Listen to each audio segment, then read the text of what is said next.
Ya saya hanya nyeletuk aja. Nyeletuk. Nyeletuk. Kalau prajurit mau jadi jenderal, kenapa politisi nggak bisa jadi presiden kan? Jadi partai itu semacam firma perusahaan.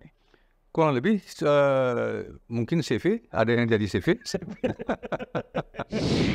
Pertanyaan pokoknya ialah kalau Golkar gabung ke partai A atau partai B, berapa banyak kursi yang diperoleh oleh Golkar dalam kabinet yang akan datang? Itu saja. Melihat bagaimana sih pelaksanaan dan persiapan pemilu 2024. Regularitas pemilu yang dilaksanakan di Indonesia itu 5 tahunan.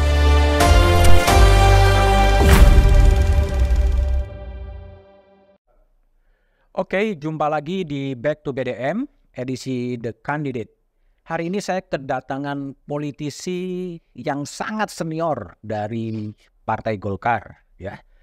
Politisi ini sudah banyak mengenyam asam garam politik, pernah menjadi Jaksa Agung, pernah menjadi Sekretaris Kabinet di era Presiden Gus Dur, dan pengalaman internasionalnya juga sangat luar biasa, menjadi pelapor khusus untuk Korea Utara dan kemudian juga peninjau untuk Myanmar.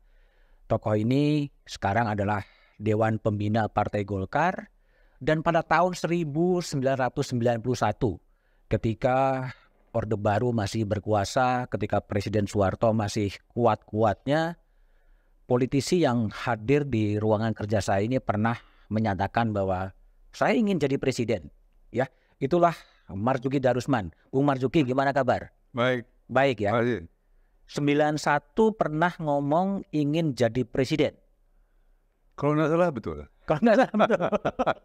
Iya. Luar biasa. Ketika Soeharto begitu berkuasa, Orde Baru begitu berkuasa, bagaimana politisi Bung Marzuki dalam wawancara dengan majalah Matra kemudian ingin mengungkapkan ingin jadi presiden?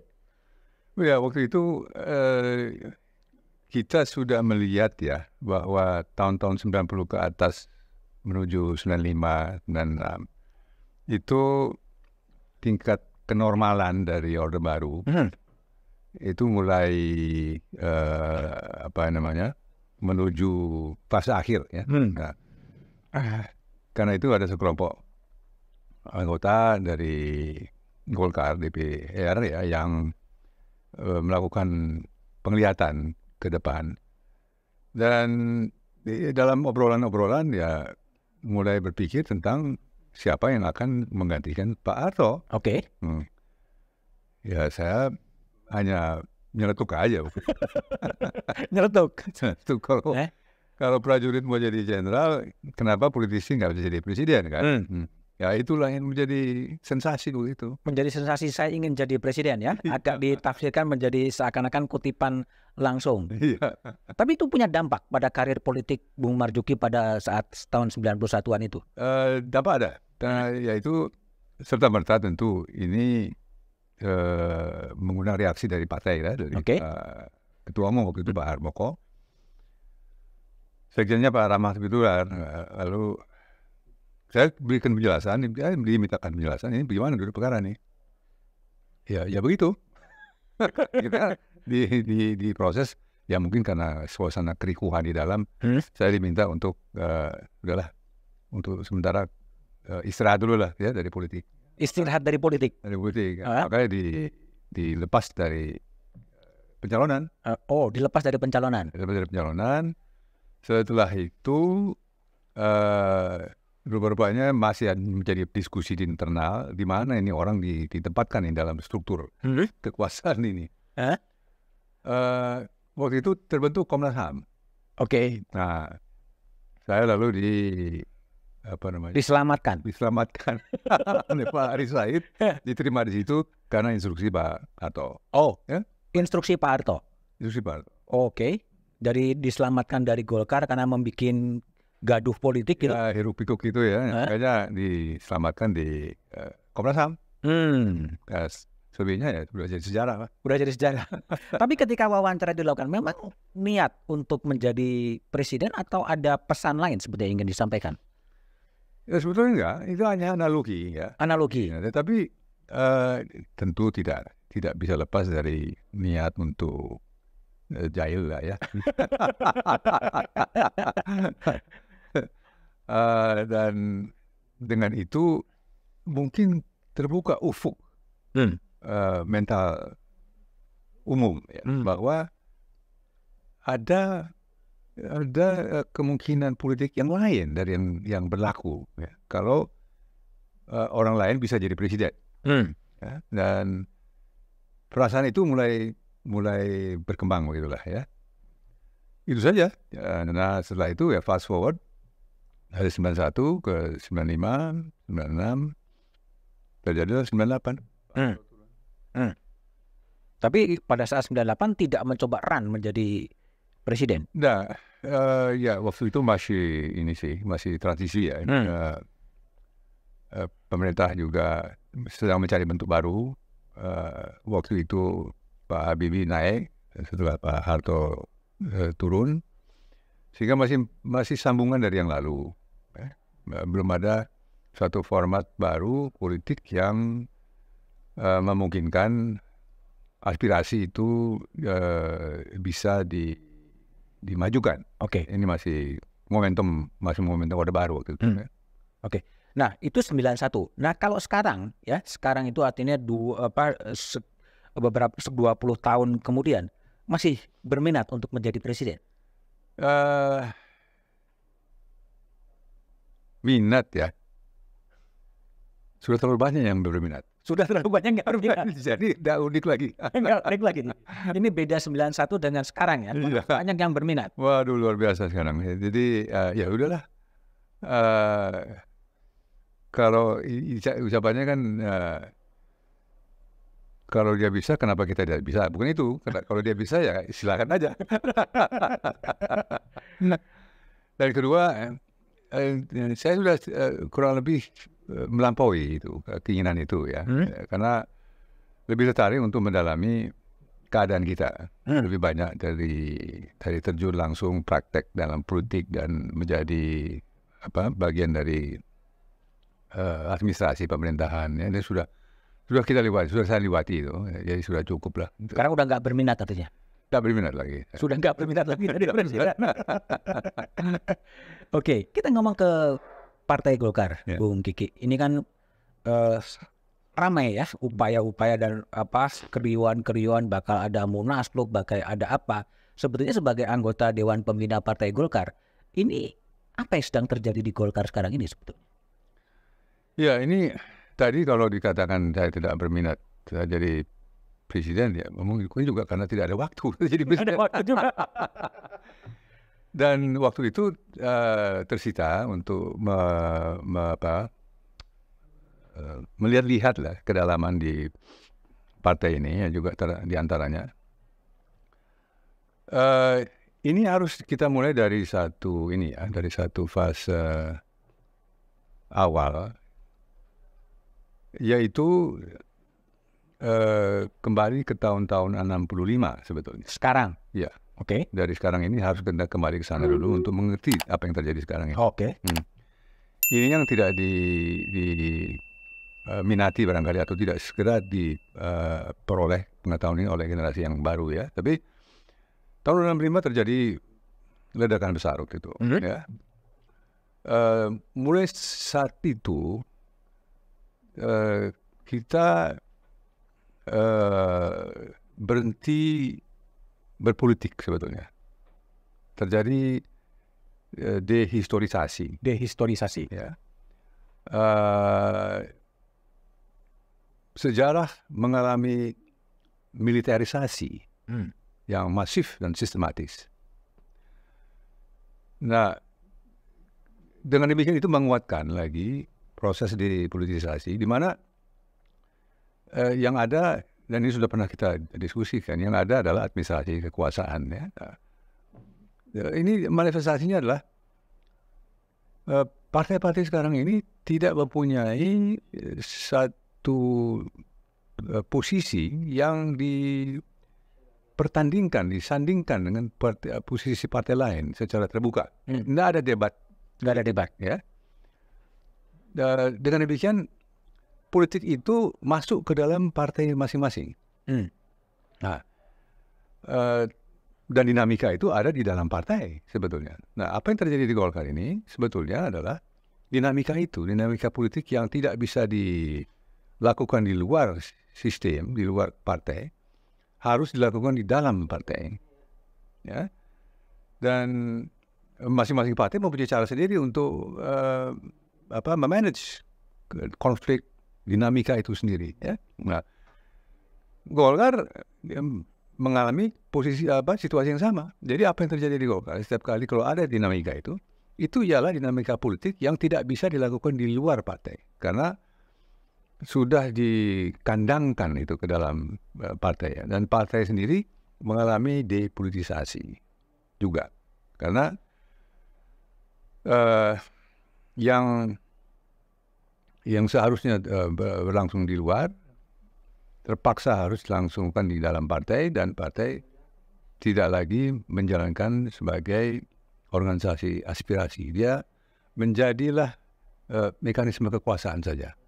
Itu situasi kita yang kita alami sekarang. Artinya ada tangan-tangan eksternal yang masuk ke dalam partai sehingga terjadi dinamika politik di Golkar? Ada kekuatan eksternal, ya, yang menjadikan semua partai, ya, dari partai nasional atau partai negara, dan menjadikan sekarang ini negara partai. Jadi partai ini bagian dari aparat negara sekarang. Oh, partai ini menjadi bagian dari aparat negara. Dia semata-mata komponen dari aparat negara, ya, untuk menjaga stabilitas. Ya. Dan karena itu kalau ada gangguan di satu partai, dinamika misalnya dalam partai itu, maka negara berkepentingan untuk memanage itu. Nah, dan itu tidak terkait kepada 1-2 orang. Sistemnya sudah begitu. Itulah krisis politik dan demokrasi yang kita alami sekarang ini. Krisis politik dan krisis demokrasi sekarang ini sebetulnya. Ya, bahwa partai mengalami depolitisasi menyeluruh dan menjadi bagian dari struktur kenegaraan, menjadi komponen dari aparat stabilitas. Apakah ini karena memang begitu kuatnya sosok seorang presiden sehingga kemudian partai itu menjadi bagian dari organ dari negara? Setiap presiden itu mewarisi suatu negara yang kokoh sebetulnya. Dan negara kokoh itu dibangun oleh Presiden Soeharto, ya. Dan ini dibangun oleh karena sejarah mengalami depolitisasi tadi itu, dan demokratisasi pada tahun 98-99 tidak disertai dengan evaluasi kesejarahan sampai sekarang. Nah, karena itu kita sambut baik sekali ya apa yang dilakukan oleh Presiden Jokowi untuk mengakui hasil kerja dari suatu tim yang dibentuk oleh Pak Mahfud, yaitu TPHAM, yang mengakui bahwa selama 50 tahun terakhir ini terjadi kekerasan politik. Ya, untuk pertama kali dalam sejarah diakui oleh negara bahwa terjadi kekerasan politik yang masif di negara kita ini. Nah, ini saat mungkin yang terbaik untuk melakukan penulisan sejarah, untuk mengejar kehampaan militerisasi masif dan sistematis dari sejarah kita selama 50 tahun, yang mencegah kita untuk berpaling kepada masa lalu, untuk mempelajari apa yang menjadi pengalaman masa lalu untuk bisa membangun masa depan. Ini terjadi pemasungan dalam kapasitas mental bangsa ini untuk secara kritis melihat keadaan kita sekarang ini. Oke, kalau kembali ke Golkar ya, ini kan semacam ada siklus 5 tahunan menjelang pemilu presiden, selalu ada dinamika internal di dalam Golkar dan juga mungkin partai lain gitu. Apa refleksi yang terjadi dalam Golkar kok selalu begini? Setelah menjelang pergantian kekuasaan, menjelang pemilu selalu terjadi dinamika, munaslup, pergantian. Sebetulnya apa yang sebetulnya sedang terjadi dalam partai politik, khususnya Golkar? Mungkin begini ya, Golkar ini sudah begitu lama berada juga dalam tatanan politik negara ya, dan mengetahui apa yang mungkin dan apa yang tidak mungkin dilakukan. Ada suatu kondisi atau mental yang perfeksionis di Golkar. Perfeksionis. Ya. Oleh karena sudah melalui begitu banyak pemerintahan, ya, administrasi pemerintahan. Dan karena itu setiap kali ada pergantian pemerintahan, maka politik itu dilihat dari segi yang optimal bisa dilakukan untuk mendapatkan kepemimpinan yang optimal. Ya. Nah, ini merasuk di dalam Golkar ini, ya. Dan mungkin di partai lain tidak sehebat ini seperti di Golkar, karena Golkar mengetahui dinamika internal birokrasi, perpolitikan dan sebagainya, sehingga kondisi ini lebih berat dipikul oleh Golkar dari segi sejarah di masa yang lalu. Nah, tambah lagi ialah bahwa fitrah Golkar ini sebetulnya pergerakan. Satu pergerakan yang oleh karena kebutuhan politik dipaksa menjadi partai. Ya. Dan ini ketegangan ini belum pernah selesai di dalam Golkar ini. Karena latar belakang partai Golkar ini sebagai pergerakan yang mengakar di dalam kegiatan-kegiatan kemasyarakatan itu, terpaksa harus memperoleh satu format politik kepartaian. Ya.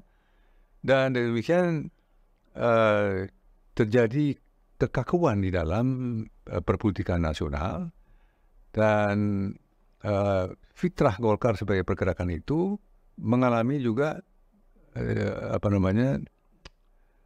satu kondisi yang tidak berkembang sebagai partai. Ya. Apa boleh buat, sekarang kita merupakan partai, ya, harus menjadi transformasi menjadi satu partai modern.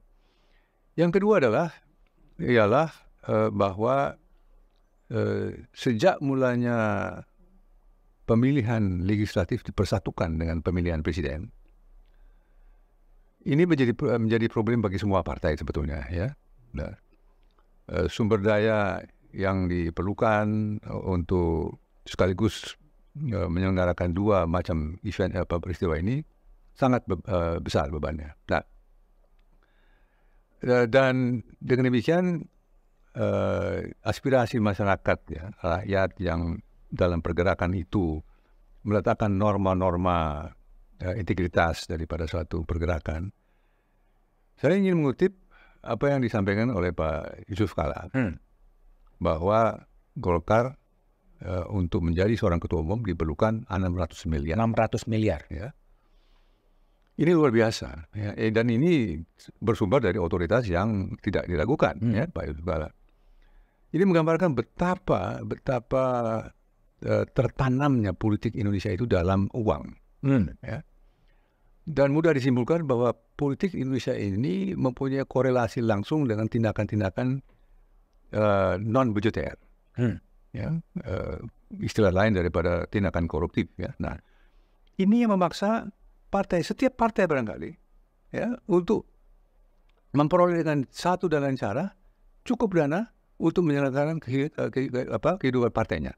Nah, ini menjadi beban juga bagi jajaran partai. Ya. Dari mana ini semua harus dilakukan itu? Ya. Ini bertentangan dengan fitrah pergerakan, ya, pergerakan rakyat yang ingin memajukan kesejahteraan luas, ya, secara wajar, secara benar, ya, itu dibebani dengan satu tantangan untuk bisa survive sebagai partai yang memerlukan sumber daya yang begitu luar biasa, yang tidak bisa diperoleh tanpa uang. Dan 500-600 miliar untuk menjadi ketua umum Golkar itu juga pasti di partai-partai lain juga kemungkinan besar juga ada pola yang sama. Kurang lebih sama. Nah, menguatkan lagi bahwa partai itu tidak lebih daripada komponen di dalam aparat negara. Jadi bagian dari negara. Jadi partai itu semacam firma perusahaan. Kurang lebih mungkin CV, ada yang jadi CV. Ya, tapi jadi ketua umum itu tidak lebih dari pimpinan korporasi. Pimpinan korporasi. Ya, managing director sebetulnya. Managing director yang dia mengeluarkan investasi ya 500 sampai 600 miliar untuk dapat nanti harus dikembalikan lagi. Harus dikembalikan lagi dengan satu dan lain cara.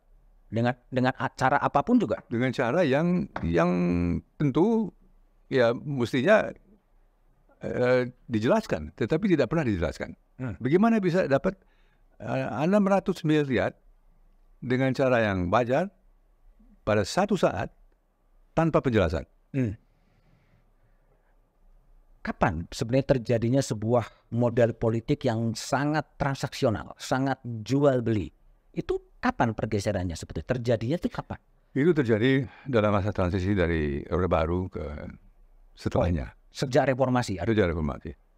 Sejak reformasi ketika demokrasi menjadi demokrasi yang sangat transaksional. Betul.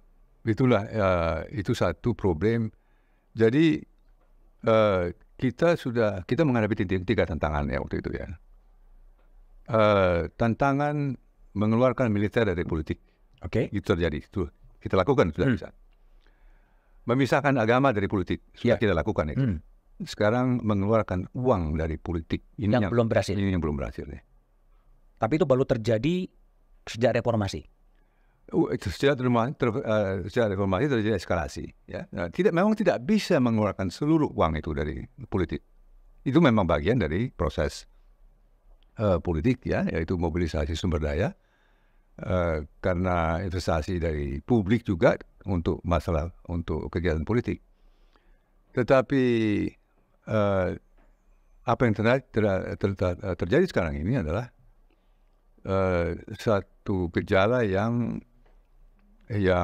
menjadi masalah struktural dalam politik kita ini ya, dan inilah yang menghidupkan siklus dari kekuatan negara menguasai partai politik sekarang ini. Jadi partai politik kemudian nanti untuk membiayai hidupnya memang dia harus mendapatkan sumber daya ekonomi. Mestinya kalau dalam normal asosiasi menyumbang, pabrik-pabrik menyumbang, ada sumbangan-sumbangan perorangan, filantropi, itu semua harus diatur. Itu yang belum diatur sampai sekarang. Ya, berapa banyak yang boleh disumbangkan? Bagaimana caranya akuntabilitas publik partai dalam hal keuangan? Ini semua masih dalam daerah abu-abu dan dengan demikian selama itu tidak bisa diatasi. Nah, terkait lagi dengan sesuatu yang lebih mendalam lagi, yaitu susunan dari masyarakat kita, susunan kekuatan dari masyarakat kita ini yang terbelah-belah dalam kelompok-kelompok politik ekonomi yang ada ya, dan dengan demikian kelompok-kelompok politik ekonomi ini berkepentingan bahwa demokrasi itu dikendalikan. Kalau tidak, maka aspirasi rakyat akan menggugat posisi istimewa dari kelompok-kelompok politik ekonomi ini. Ya? Nah, oligarki. Itu yang istilah populernya. Tapi saya lebih cenderung ya untuk tidak menjadikan itu sebagai pangkal analisa. Itu pengamatan. Ya. Tidak bisa pengamatan itu menjadi analisa. Tapi proses ini yang lebih masuk akal, yaitu bahwa partai politik tidak berfungsi sebagai partai politik sebagaimana mestinya. Kalau itu bisa terjadi, maka persoalan oligarki, politik, ekonomi, dan lain sebagainya itu bisa diatasi. Ini sekarang kuncinya. Bagaimana ini terjadi? Diatasi. Mungkin harus restrukturisasi politik kembali. Untuk sementara, artinya tidak boleh begitu banyak partai. Tidak bisa begitu banyak partai. Karena sebetulnya apa beda Golkar, Nasdem, Partai Demokrat, Hanura, Gerindra, dan partai PDIP. Ya. Ini sumber daya nasional kita ini terbatas. Ya. Partai-partai yang orientasi nasionalnya juga tidak bisa menyebar begitu banyak di banyak partai, sehingga kualitas dari kehidupan partai itu juga tidak memadai untuk menjalankan roda kepartaian sebagaimana mestinya. Karena sumber daya kepemimpinan politik nasional itu terbatas. Nah, apakah itu berarti harus ditinjau ulang? Ya, itu konsensus nasional. Tapi selama itu menjadi persoalan, selama kita membolehkan bahwa spending partai itu sedemikian rupa besarnya tanpa kontrol, ya, ini akan terus berlangsung. Oke, kalau kembali ke Golkar, sekarang ini Golkar kan masih ngambang nih positioning politik dalam konteks di pencapresan di 2024. Sebagai partai kedua di parlemen menjadi agak terlambat gitu untuk menentukan arah politik, atau apa yang sedang ditunggu? Ya, ini gejala juga ya dari koalisi partai yang menjadi bagian dari negara ya. Sekarang ini kita sudah bergeser dari partai yang negara, partai yang nasional menjadi negara yang berpartai. Negara yang berpartai. Negara yang berpartai ya. Koalisi itu seluruhnya adalah koalisi kenegaraan ya, dari partai-partai ini. Dalam kaitan Golkar ini, transisi ini ialah oleh karena ada suatu sikap dari pimpinan partai Golkar untuk mengikuti proses atau tempo gerak dari pemerintah dan sebaliknya juga. Ya. Dan dengan demikian dalam proses sekarang ini ada dualisme dalam penekanan apakah memenangkan pemilihan umum ataukah memenangkan pemilihan presiden. Ya. Untuk memenangkan pemilihan presiden harus ada potensi kepemimpinan menjadi presiden, dan itu tidak sesuai dengan realitas sekarang ini. Nah, yang terjadi ialah bahwa pemimpin partai tidak menjelaskan kepada jajaran titik berat dari kebijakan partai ini. Terjadilah keresahan oleh karena pada umumnya diketahui bahwa tidak mungkin Golkar kali ini akan menjadi presiden, maka marilah kita fokus kepada pemilihan umum. Legislatif. Ya. Terjadi keresahan oleh karena ada gejala-gejala bahwa kita akan kehilangan posisi nomor 2 di parlemen itu, ya. Dan dengan demikian sebetulnya cukup pimpinan partai itu mengundanglah ya mereka yang ribut ini, yang ramai, duduk bentangkan bagaimana dulu masalahnya. Nah, itu tidak terjadi. Tidak terjadi. Tidak terjadi. Tapi kan dewan-dewan ketua-ketua dewan pakar, dewan pembina, dewan kan sudah bertemu juga dan berada untuk menolak Munas luar biasa. Ya, Munas luar biasa itu sebetulnya satu acara yang membulatkan suatu proses sebelumnya. Kalau terjadi perubahan di dalam kepemimpinan partai atau terjadi keputusan-keputusan lain dalam partai yang memerlukan pembenaran atau konstitusi dari partai, maka dilakukan Munaslup untuk mensahkan itu. Jadi bukan Munaslup yang merubah kepemimpinan, tetapi kondisi yang memerlukan Munaslup untuk mensahkan hasil perkembangan itu. Ya. Dalam posisi sekarang, apakah memang ada momentumnya untuk menggelar Munas luar biasa Partai Golkar? Itu tergantung dari dana. Tergantung dari sumber daya. Sumber daya? Ya. Sumber daya apa? Kalau ada sumber daya untuk menyelenggarakan satu acara Munaslup seperti yang disampaikan oleh Pak Yusuf Kalla, dimungkinkan? Dana? Artinya dalam posisi sekarang sebenarnya bisa saja kalau memang faktornya adalah pada dana. Ya, kunci di situ. Jadi drive ini adalah soal dana. Soal sumber daya, soal dana dan soal kemampuan partai untuk memobilisasi daerah-daerah tingkat 1. Oke. Ya, dan daerah tingkat 2 karena mereka lah yang memiliki suara. Dan untuk memobilisasi itu diperlukan dana. Itu tidak lebih daripada itu sekarang. Apakah sekarang posisi Golkar itu sebetulnya dalam posisi mau diarahkan ke kiri atau ke kanan dan kemudianlah muncul dinamika-dinamika internal sebetulnya? Nah, sekarang kalau kita mengambil potret sekarang ini, ya, posisi Golkar ini, kalau bisa lepas dari kemelut sekarang ini, maka posisi Golkar berada dalam posisi yang ideal sebagai satu partai yang bisa menjadi faktor bandul. Faktor bandul Di antara 2 partai atau 3 partai yang beraspirasi untuk meraih kepresidenan. Ya? Nah, jadi Golkar akan memilih mana partai yang berkemungkinan untuk menang. Oke. Ya.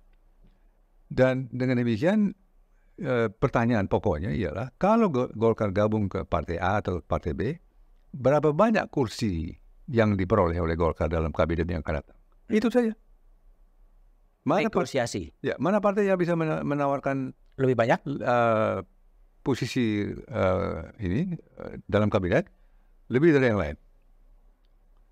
Itu merupakan faktor kunci mengenai posisi Golkar. Jadi negosiasi sangat perundingan siapa dapat apa dan dapat berapa. Basically ya, itu. Peluangnya ada di mana? Apakah di koalisi yang dibangun oleh Gerindra atau koalisi yang dibangun oleh PDIP? Kalau dalam posisi. Nah ini begini, ini pandangan saya. Karena Golkar ini mempunyai pengalaman berpemerintahan yang lama ya. Kita paham bahwa hasil kerja itu memerlukan masa kerja yang mencukupi untuk bisa menilai ya. Naluri mengatakan bahwa kalau salah satu partai hanya bisa memerintah 5 tahun, 1 periode, dibandingkan dengan partai yang bisa memerintah 2 periode, kecenderungan Golkar untuk memilih yang 2 periode. Meskipun probabilitas menangnya juga belum tentu. Belum tentu. Tapi ini menjadi faktor penting juga. Jadi 2 hal, berapa kursi yang bisa diperoleh, dan partai mana yang bisa menjamin kestabilan yang panjang. Jadi nothing to do dengan ideologi, nothing to do dengan visi, yang penting siapa dapat berapa. Betul. Ini sekarang tidak ada lagi ideologi. No ideologi. Nah, sekarang ini sudah ada begini kan. Sekarang sudah ada konsensus makroekonomi yang luas. Bahwa politik itu tertuju pada ekonomi. Oke. Tidak tertuju kepada memajukan nilai. Ya. Kehidupan politik sudah menjadi massa, dan untuk mengendalikan massa hanya 2 ini penting, yaitu memberi peluang konsumerisme yang luas bagi publik di satu pihak, dan yang satu lagi mengangkat sentimen-sentimen patriotik nasionalis. 2 ini saja cukup untuk mengendalikan politik.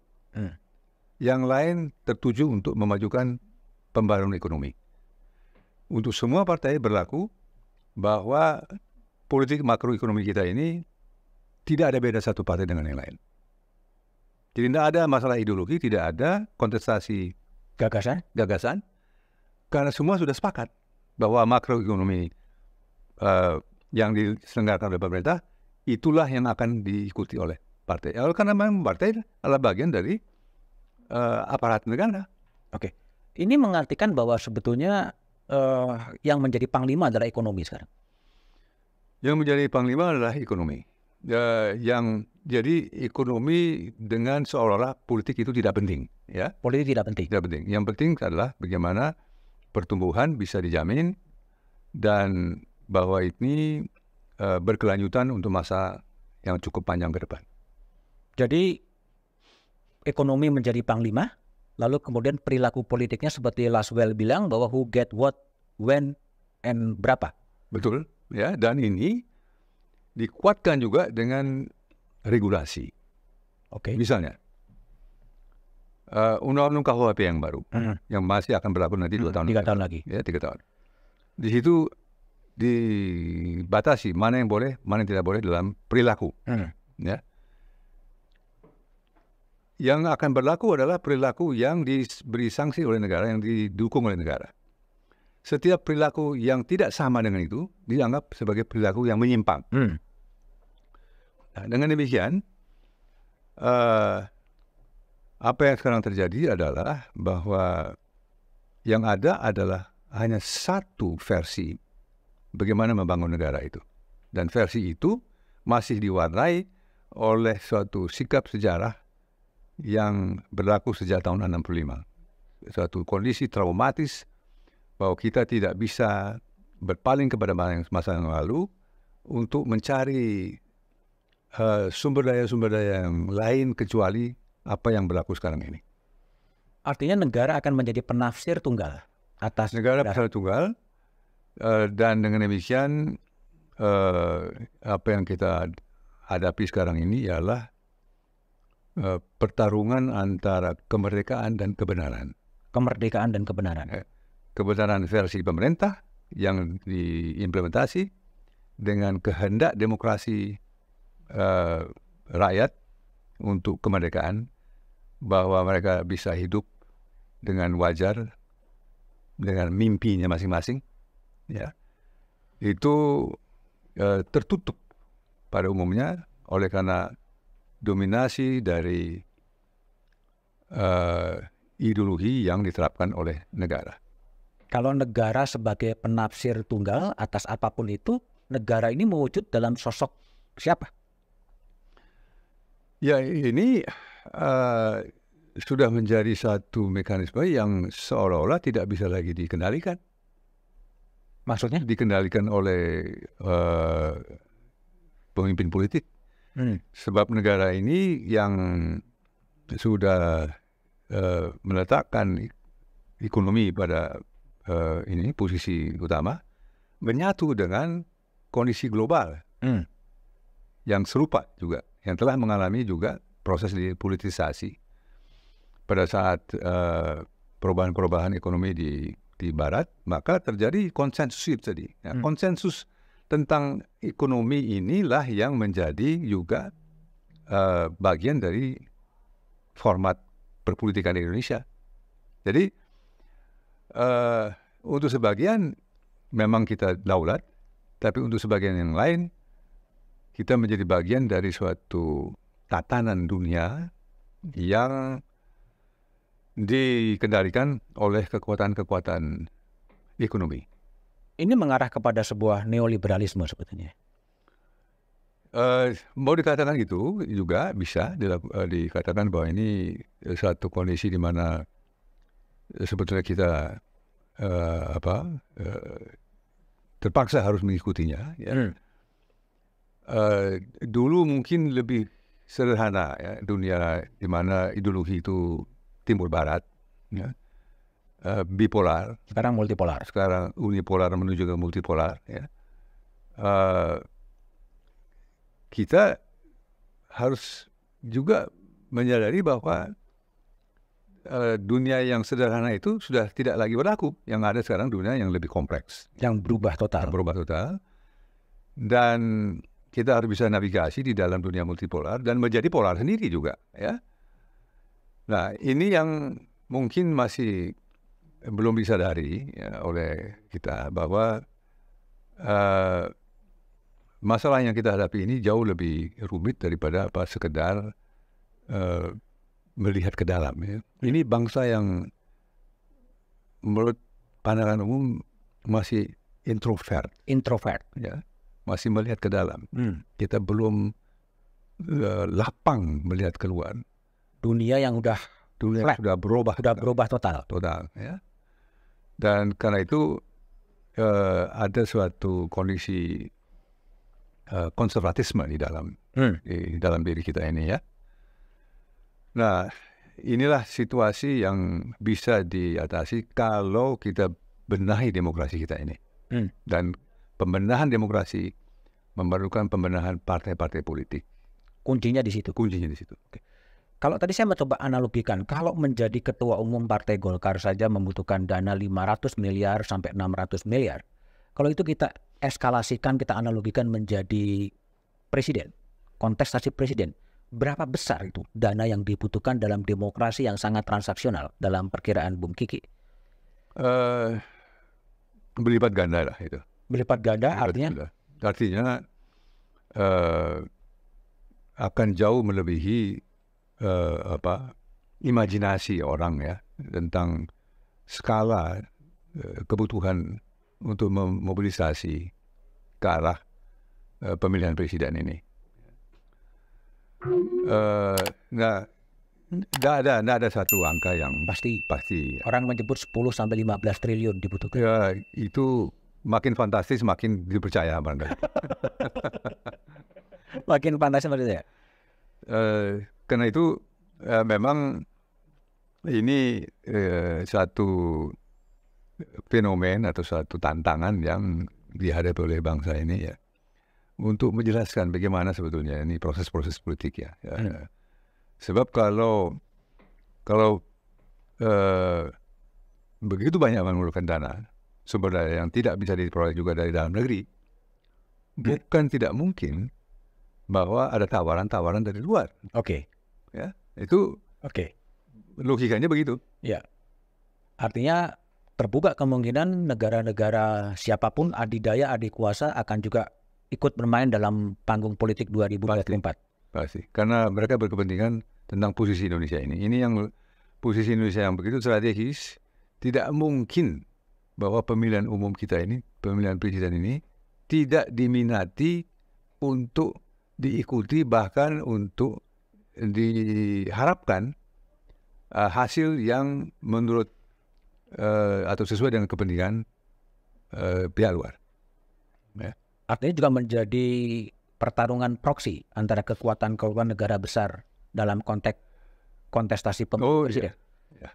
Itu jadi kita dengar bahwa negara besar ini lebih mendukung kandidat A atau kandidat B atau kandidat C. Itu gambaran ya, bahwa isyarat bahwa ada perhatian atau kepentingan dari luar untuk melihat seseorang di Indonesia ini menjadi presiden, itu real. Jadi artinya memang terlalu naif kalau menganggap bahwa 14 Februari 2024 itu betul-betul kedaulatan rakyat untuk memilih pemimpin tanpa intervensi dari negara-negara luar. Naif. Dan intervensi itu bisa dilakukan tidak secara langsung, lewat media massa, lewat media sosial, dan sebagainya. Itu terjadi di Amerika, terjadi di Eropa.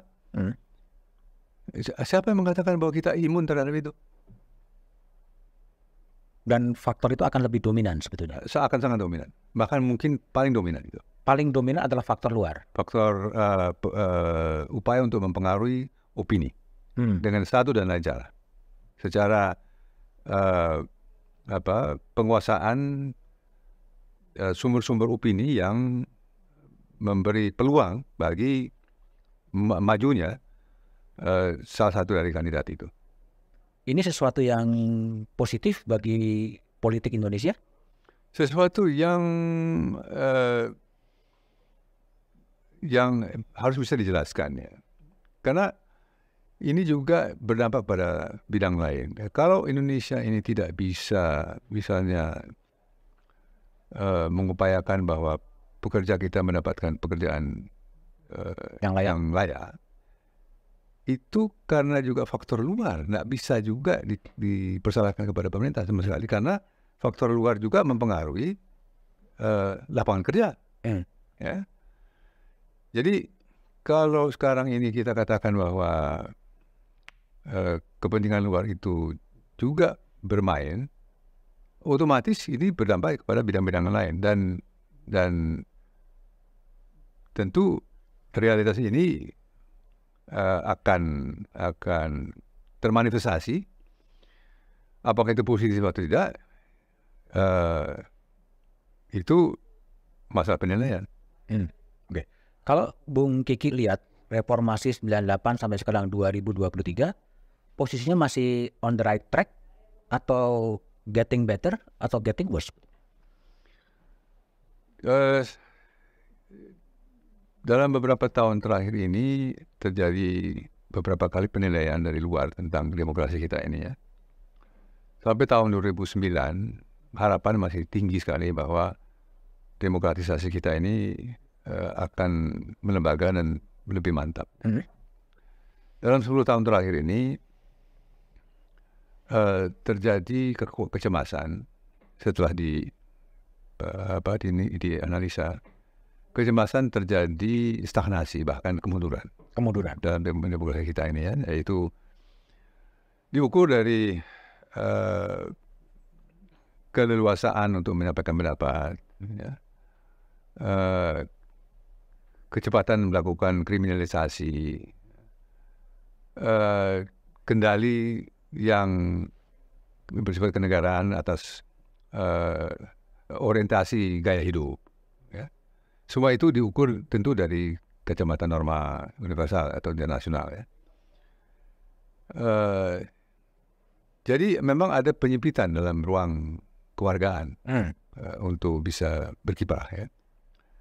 Dan ini kembali karena posisi partai politik begitu lemah di negara kita ini. Posisi partai begitu lemah, posisi civil society juga sedang melemah. Otomatis juga melemah.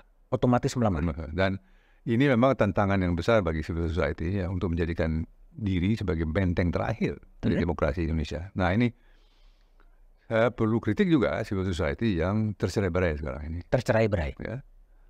Dan dengan demikian ini satu misi nasional bagi civil society untuk menguatkan dirinya. Manakala partai politik dan pemerintah tidak bisa membendung kecenderungan otoritarisme kembali, ya, real atau yang diimajinasikan. Nah, karena itu proses regresi ini, proses kemunduran ini bisa dihentikan kalau kita mulai menyadari bahwa kunci bagi kehidupan demokrasi ini adalah pembenahan menyeluruh dari partai-partai politik dan civil society. Kenapa civil society bisa tercerai-berai? Dia tercerai-berai oleh karena memang begini ya. Tradisi civil society yang modern ini bermula juga dari sejarah kita ini ya. Ada asosiasi, ada serikat dagang dan lain sebagainya, itu civil society juga. Tetapi dalam kacamata yang modern ini, civil society juga banyak bergantung dari keperluan sumber dana untuk aktivitas. Ya. Masyarakat kita ini masih belum mempunyai orientasi untuk mendukung civil society itu. Ya. Satu survei yang dilakukan oleh universitas memperlihatkan bahwa dukungan masyarakat untuk demokrasi itu masih minim. Masyarakat lebih menginginkan pemerintahan yang responsif. Kalaupun itu tidak demokrasi, nggak apa-apa. Ya. Dan karena itu tidak merasa perlu ada satu kemampuan civil society untuk menyuarakan ini semua. Ya, karena kalau keperluan-keperluan dari masyarakat itu bisa dipenuhi oleh satu pemerintahan yang responsif, itu sudah cukup. Itu menjadi masalah kita. Ini yang menyebabkan kecenderungan otoritarisme itu tetap ada di dalam bangunan demokrasi kita ini. Jadi demokrasi memang memerlukan orang yang atau kepemimpinan yang kuat. Tetapi kepemimpinan kuat dalam kondisi yang masyarakat tidak merasakan bahwa diperlukan itu karena kebutuhannya dipenuhi, sekarang sudah mulai terasa bahwa masyarakat merasa dia sendiri harus menyuarakan itu sendiri. Dan manakala masyarakat merasa harus menyuarakan sendiri, maka terbentuklah gerakan populis itu. Ya. Jadi civil society ini bersaing dengan gerakan populis yang menyuarakan keperluan masyarakat dan aspirasi masyarakat langsung tanpa partai politik. Oke, jadi ini sebenarnya tren negara atau tren negara bangsa ini mengarah kepada the end of the political party dan the end of civil society. Ya kalau mau dikatakan the end, kita secara optimis ingin mengatakan ini The shrinking. the end of the beginning. The end of the beginning. Ya, The end of the beginning. the end of the beginning. Ya. Jadi kita mulai sekarang bebenah. Kalau ini terus proses seperti sekarang itu berlangsung, maka kita akan kembali lagi tidak lainnya seperti apa yang terjadi di Kamboja. Masyarakat lebih senang mendapatkan pelayanan kalau itu bisa dipenuhi oleh pemerintah. Demokrasi menjadi sekunder. Menjadi sekunder. Oke. Bung Gigi, ini kan Bung Gigi kan lama ya, pernah menjadi politisi, pernah berada di pemerintahan, pengalaman internasionalnya juga begitu banyak. Tentunya punya observasi yang lebih jitu terhadap kondisi kebangsaan. Apa sih sebetulnya menurut telaah dari Bung Kiki masalah bangsa? Tadi kalau disebutkan antara demokrasi yang sangat transaksional sebagai problem. Problem lain apa sih? Kok bangsa ini katakanlah tidak bisa melejit dengan pesat dan tadi demokrasinya juga stagnan atau mengarah kepada regresi? Pangkal masalahnya sebetulnya di mana? Pangkal masalah kita adalah di mindset, ya, dalam mindset kita yang masih dikuasai oleh misteri tahun 65. Gimana tuh penjelasannya? Sampai hari ini tidak jelas apa yang telah terjadi pada tahun 65. Oke. Manakala terjadi pertumpahan darah yang besar-besaran itu. Tentu ada versi itu hanya satu konflik lokal. Tapi ada juga versi lain bahwa, dan ini cukup dominan, bahwa ini bukan hanya satu konflik lokal di mana terjadi tawuran antara masyarakat, ya, terutama di Jawa Timur, tetapi sesuatu konflik dengan skala besar, ya, yang bersangkutan dengan bagaimana pemenang pada waktu itu menyelenggarakan pemerintahan selama 30 tahun dengan menegakkan versi tentang apa yang telah terjadi, sehingga membenarkan pembatasan yang dilakukan selama 30 tahun, ya, 50 tahun sampai sekarang juga. Selama tidak ada kejelasan tentang itu, selama itu kita akan selalu terperangkap dalam politik ekstremisme. Politik kiri atau politik kanan. Oke. Ya. Bahkan sekarang ini kiri dan kanan ini sudah menjelma menjadi politik mana yang benar, mana yang salah. Ya. Jadi kunci dari untuk keluar dari keadaan sekarang ini, dari stagnasi ini, ialah kejelasan tentang apa yang telah terjadi pada tahun 65. Nah, sementara ada yang mengatakan sudah jelas yang terjadi, ya.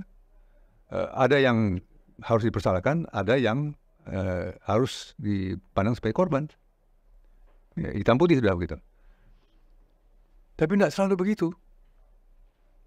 Tidak begitu, karena begitu banyak sekarang pandangan yang berada di masyarakat yang mempertanyakan. Nah, mudah-mudahan dengan pengakuan pemerintah bahwa telah terjadi kekerasan politik ini bisa diungkap.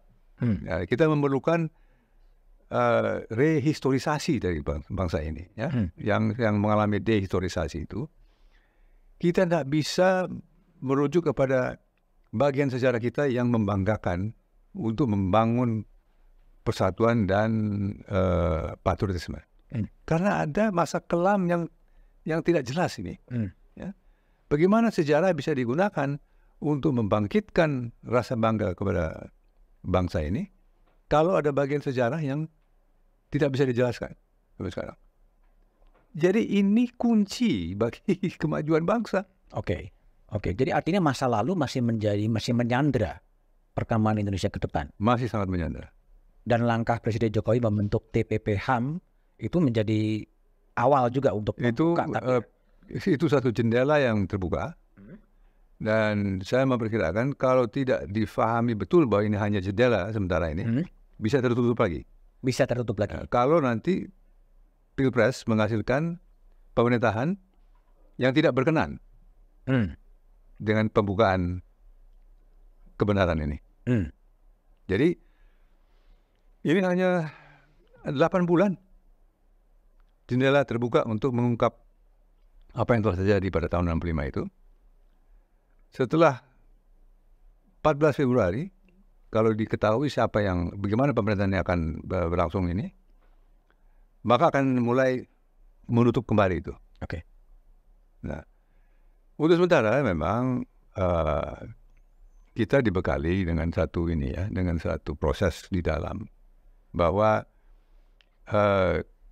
nah ini membuktikan juga bahwa sebenarnya tidak semua Orde Baru itu jelek, ya. Ada persambungan. Pada waktu itu Komnas HAM dibentuk dalam masa Orde Baru. Hak asasi manusia masuk ke dalam kultur bangsa kita ini. Bahkan sekarang ini hak asasi manusia itu melampaui Pancasila. Melampaui Pancasila. Dalam hal rujukan sehari-hari dari warga kita ini. Perasaan terhadap hak asasi manusia itu sangat lebih kuat dibandingkan perasaan terhadap apa yang disebut Pancasila sekarang ini. Nah ini juga satu fenomen, ya, bahwa kita belum keluar itu dari keterkekungan masa yang lalu itu yang belum dijelaskan itu. Jadi masa lalu ini sebaiknya gimana kan? Dimaafkan, dilupakan, atau diapakan? Kalau ini menjadi sandera untuk masa depan. Untuk sementara kita mau menghindari polemik lagi, menghindari konflik, ya. Silakan. Warisan dari sejarah yang dimiliterisasi oleh tokoh seperti Profesor Nugroho Noto Susanto sebetulnya, ya. Kalau itu yang mau diyakini oleh sebagian dari masyarakat kita, silakan. Tetapi jangan menghalangi masyarakat lain untuk menyingkap apa yang sekarang ini sudah mulai bisa diutarakan yang selama ini tidak boleh diutarakan. Ya, bagaimana peranan eksil di luar negeri ini? Ya, bagaimana peranan situasi di Pulau Buru, ya, dan sebagainya. Itu bagian dari sejarah kita. Kita harus jelaskan itu semua sehingga sejarah kembali bisa menjadi sumber inspirasi bangsa ini untuk membangun dirinya memasuki masa depan. Oke. Kita pindah. Kalau kembali lagi, saya ingin tahu imajinasi dari Bung Marzuki, ya. Ini Indonesia, tapi juga mungkin Bung Marzuki punya benchmark negara-negara yang ideal, ya, negara ideal. Mungkin ini negara ideal dalam perspektifnya Bung Marzuki. Negara mana itu? Ya, cuplikan-cuplikan sih, ya. Cuplikan-cuplikan. Sulitnya kalau kita misalnya merujuk kepada negara lain, lalu apakah itu harus diikuti? Ya. Ini sebetulnya kita luar biasa lah, ya, bahwa kita bisa begini bersatu dengan keanekaragaman yang begitu luas, ya, begitu kaya, ya.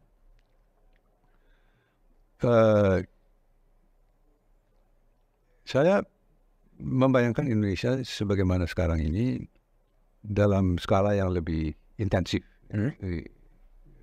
di masa yang akan datang. Yaitu kita belum sepenuhnya memanfaatkan keanekaragaman kita untuk menciptakan inovasi, ya. Yang saya bayangkan begini, bahwa kita tidak obsesi dengan kebenaran atau mengejar kebenaran, tapi beginilah, uruslah kemerdekaan, kebenaran itu akan mengurusi dirinya sendiri. Uruslah kemerdekaan, urus diri sendiri. Oke. Itulah negara yang ingin saya bayangkan. Oke. Kalau tokoh idola yang menjadi menjadi panutan dari Bung Kiki di dalam dan di luar negeri siapa, ya? Ini saya lagi mendalami atau bukan mendalami, membaca-baca kembali ini polemik kebudayaan. Polemik kebudayaan antara Sultan Takdir dengan Sanusi Pane ini. Ini menarik sekali, ya. ya mestinya inilah tokoh-tokoh yang menuntun kita ke depan. Oke. Ya. Tapi kalau dari segi politik, saya pernah lama merujuk kepada Bung Hatta. Bung Hatta. Ya, yang menggambarkan satu sosok kenegarawanan yang memang diperlukan oleh bangsa kita, tenang, ya, kalkulatif, ya, lalu aspiratif juga, sangat peduli dengan rakyat banyak, tetapi yang naif secara politik. Ya. Nah itu memang bagian dari perangai kita atau karakter kita sebagai bangsa, ya. Jadi tidak ada satu tokoh tunggal yang menurut saya yang sempurna. Tapi jasa yang besar yang dilakukan oleh Bung Karno itu tidak bisa dielakkan. Karena apalagi Golkar. Golkar itu adalah gagasan Soekarno sebetulnya. Gagasan Soekarno, ya, yang sekarang masih harus dikembangkan. Nah, dalam pengertian itu rujukan saya konstitusi sebetulnya. Dan kita harus bisa menjadikan konstitusi ini sebagai sumber inspirasi dari kehidupan bangsa. Oke. Kalau mimpi Bung Marzuki ketika Indonesia berusia 100 tahun pada 17 Agustus 2045, obsesinya seperti apa? 22 tahun lagi. Menjadi negara seperti apa Indonesia ini? Ya ini ya, hanya membayangkan, saya kira ini bayangan dari hampir banyak orang juga ya. Bagaimana nasib dari anak-anak kita dan cucu kita yang akan datang itu? Kalau? Ke 20 tahun lagi ya. Ya. Bisakah mereka hidup dalam alam yang relatif merdeka, memungkinkan mereka untuk berkembang dirinya dalam kebersamaan dengan sesama, ya. Apakah mereka akan hidup aman? Itu bayangannya sekarang. Jadi tidak ada sesuatu yang muluk-muluk ya. Harus mencapai taraf kehidupan rupa atau harus sejahtera sedemikian rupa. Bagaimana sih mereka itu? Itu saja. Concern kita bahwa masa depan Indonesia itu bisa memberi jawaban kepada hal-hal yang menenteramkan itu. Itu pandangan yang pesimis atau realistis atau sebenarnya optimis terhadap 17 Agustus 2045? Ini pandangan yang realistis ya, realistis, dan ada kecemasan tapi ada harapan. Ada kecemasan, ada harapan. Harapan itu, nah ini juga makna dari perpindahan ibu kota misalnya. Ya. Ini menarik ini untuk melihat bahwa perpindahan ibu kota itu merubah juga satu cara kita melihat kehidupan bangsa ini. Mulai dari satu posisi yang baru sama sekali. Dan ini juga mempunyai implikasi politik. Bagaimana tekanan-tekanan kepada politik yang bisa dilakukan di Jakarta ini selama ini mengirim delegasi kecil sudah bisa menciptakan huru-hara kan. Tapi kalau di sana nanti bagaimana ya? Ya, nggak mungkin kita angkut orang sebanyak mungkin ke sana kan. Nah, itu jawaban itu belum ada sampai sekarang ya. Di mana itu peranan perlawanan masyarakat bisa diwujudkan agar supaya input ke dalam kebijakan legislasi dan pemerintahan itu bisa dirasakan ada pengaruh dari aspirasi itu. Ya. Nah, itulah yang menjadi pemikiran saat ini. Ini suatu tindakan yang luar biasa. Ya. Kita belum tahu apa akibatnya, tetapi sudah diputuskan. Ya, pro kontra. Kekhawatiran kita ialah tentu bahwa pemerintahan baru akan meninjau ini kembali. Meninjau? Bisa saja meninjau ini, ya kan? Nah, maka terjadi nanti kemelut lagi lah. Jadi, jadi lebih baik sekarang sudahlah, ini sudah disimpulkan begitu, sudah didukung oleh semua partai, lanjutkan saja apapun jadinya nanti. Pertanyaan terakhir, Apa sih sebenarnya ancaman bagi negara bangsa seperti Indonesia sekarang ini? Ancaman yang saya perkirakan adalah di bidang kepercayaan.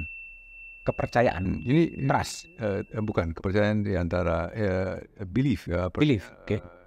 keyakinan, kepercayaan spiritual dan sebagainya Oke. itu ya. Mudah saja ya. Kalau saya lihat ungkapan tentang kerukunan antar umat beragama